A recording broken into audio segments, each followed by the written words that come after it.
Welcome to Important Updates, your trusted source for breaking headlines, global insights, and sharp analysis from around the world. If you are new here, do not forget to hit that subscribe button so that you never miss an update. Why are there not more people talking about Lithuania's $280 million gamble with China and Taiwan? In the Seimas, Lithuania's parliament, tension filled the air. The chamber buzzed with anticipation as lawmakers gathered for what many believed would be a historic decision. Every word, every gesture, seemed to carry the weight of the nation's future. The debate was fierce and impassioned. Should Lithuania allow Taiwan to open a representative office under its own name? This was not just a question of foreign policy, but a test of national identity and values. On one side, pragmatists warned of economic fallout from angering China, the world's second-largest economy. They pointed to Lithuania's trade ties, investments, and the potential for devastating sanctions. The risks, they argued, were real and immediate. On the other, voices invoked Lithuania's own fight for freedom from the Soviet Union, arguing that supporting Taiwan was a moral imperative. For them, the memory of standing up to a superpower was not distant history but a living legacy. The question loomed large: would Lithuania bow to economic pressure or stand by its principles? Was the nation willing to risk prosperity for the sake of solidarity and justice? For many, the memory of the Singing Revolution and the struggle for independence was still vivid. The songs, the marches, the hope for a free future, these were not just stories but the foundation of modern Lithuania. Supporting Taiwan felt personal, a reflection of Lithuania's own journey. The parallels between the two nations' struggles for self-determination resonated deeply with the public and politicians alike. Proponents insisted that ignoring Taiwan's plight would betray their own history. To them, turning away would mean forgetting the sacrifices made for Lithuania's own freedom and abandoning those who now faced similar challenges. The government, elected on a values-based platform, faced a defining test. Would they uphold the ideals they had promised or yield to the pressures of global politics? In the end, Lithuania chose principle over profit, democracy over autocracy. The decision was not easy, but it was made with conviction and a sense of responsibility to both history and the future. The decision was clear: Lithuania would allow the office to open under the name Taiwan. The ribbon was cut, and a new chapter in Lithuania's foreign policy began, watched closely by the world. The die was cast, and the nation braced for the storm from the east. Uncertainty loomed as citizens wondered what consequences might follow, but there was also a sense of pride in standing firm. For Lithuania, there was only one path worth taking: the path of courage, integrity, and solidarity with those who seek freedom. The nation moved forward, united by its past and hopeful for its future.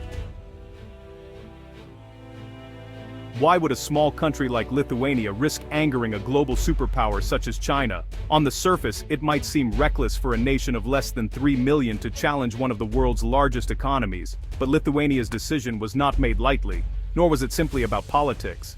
Lithuania's painful history under decades of Soviet occupation forged a deep empathy for others living under authoritarian pressure. The memory of fighting for freedom is still fresh, shaping the nation's identity and its sense of responsibility to support those facing similar struggles. When Lithuania looks at Taiwan, it sees a mirror of its own past, a small democracy striving to assert its sovereignty against a much larger neighbor.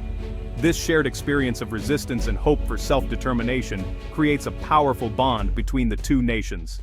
The government elected in 2020 promised a foreign policy guided by values and principles, not just economic interests. They pledged to stand up for democracy and human rights, even if it meant facing difficult consequences.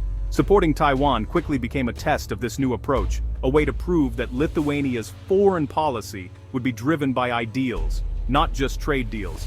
Years of disappointment with China's unfulfilled economic promises made the decision easier. Hopes for booming trade and investment never materialized, leaving many Lithuanians skeptical of the benefits of close ties with Beijing. For Lithuania's leaders, there was little reason to maintain a relationship that demanded silence on human rights abuses. They chose to speak out, even if it meant standing alone. Ultimately, the move was about principle, a nation's right to choose its own partners and chart its own course, free from outside coercion. Lithuania's stand became a modern David and Goliath story, inspiring others by showing that even small countries can make a difference on the world stage. It was a bold declaration that sovereignty and values matter more than economic threats. The world took notice, and Lithuania's courage sparked a global conversation about standing up for what's right. Before 2021, Lithuania and China maintained a careful diplomatic balance. Lithuania followed the One China policy, engaging with Beijing while unofficially interacting with Taiwan through trade offices named after Taipei. Hopes for Chinese investment faded as promised benefits never materialized. Frustration grew. Lithuania's economy wasn't as tied to China as larger European nations. The relationship felt increasingly one-sided, with little economic upside. Policymakers began questioning the value of silence on issues like human rights. The old balance no longer served Lithuania's interests. The stage was set for a dramatic shift. Change was inevitable. The turning point in Lithuania's relationship with both China and Taiwan came in November 2021, when the Lithuanian government made a bold and unprecedented decision. They allowed the opening of the Taiwanese representative office in Vilnius, a move that would soon reverberate far beyond the borders of this small Baltic nation. This was not just another diplomatic office, it was a statement, one that would test the resolve of all parties involved. Unlike most other countries, which use the more neutral term Taipei to avoid angering Beijing, Lithuania chose to use the name Taiwanese. This seemingly small difference was, in fact, a direct challenge to China's diplomatic red lines and a significant departure from international convention. For China, this was not just a matter of semantics. It was seen as a fundamental assault on its One China principle, which insists that Taiwan is an inseparable part of its territory.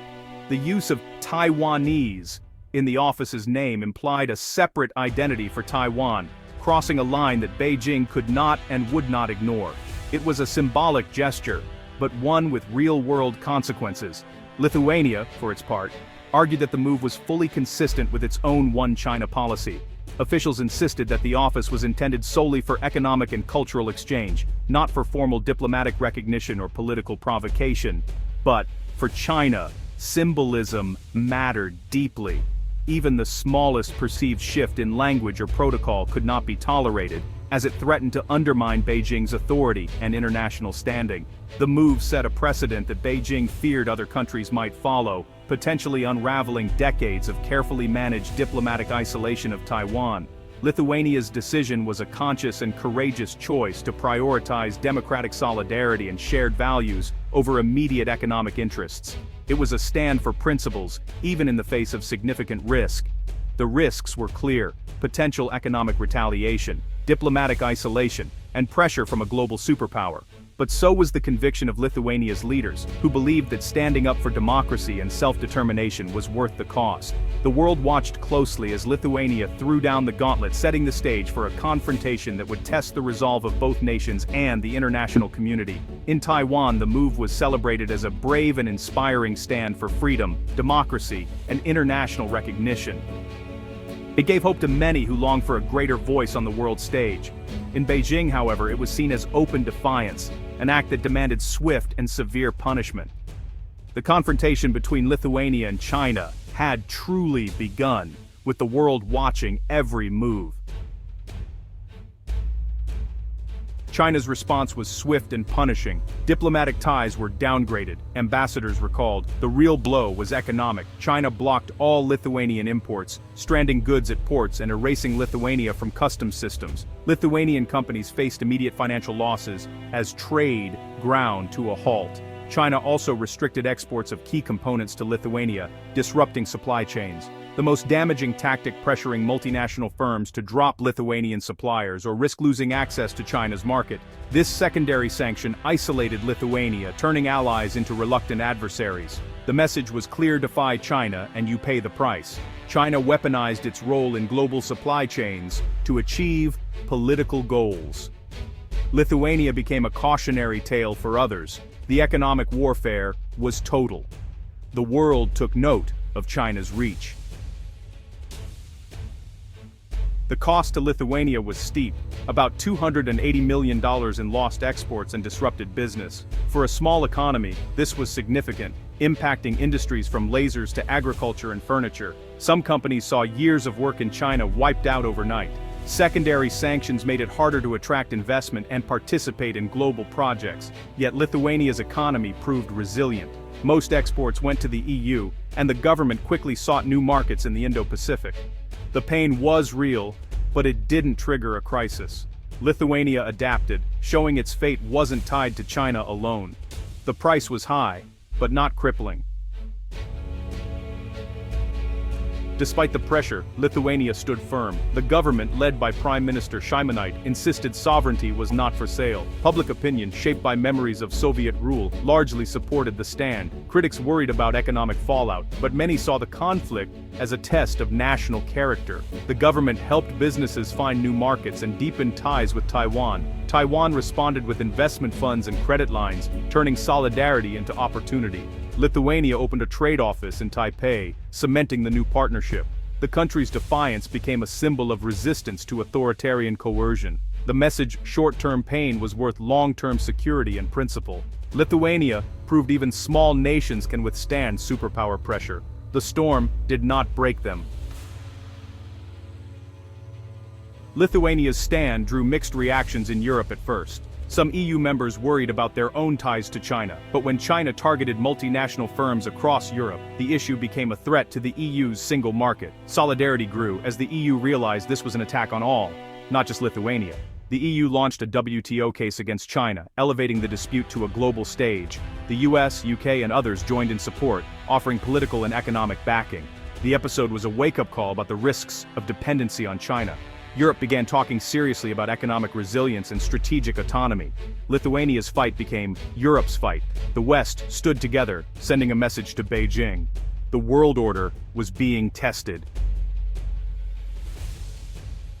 Lithuania's defiance became a defining case in modern geopolitics. It showed that even small nations can stand up to superpowers and survive. The episode forced the West to confront its vulnerabilities and rethink its relationship with China. Lithuania paid a real price. $280 million, disrupted businesses, and political friction. Critics called it reckless, but for Lithuania, it was about sovereignty and identity. The choice was clear. Values over fear. By supporting Taiwan, Lithuania affirmed its own story of resistance. The world watched as David faced Goliath. The lesson standing up for principle is costly, but the cost of silence may be greater. Lithuania's stand challenged others to consider what they're willing to risk for their values. The question remains, can we afford not to?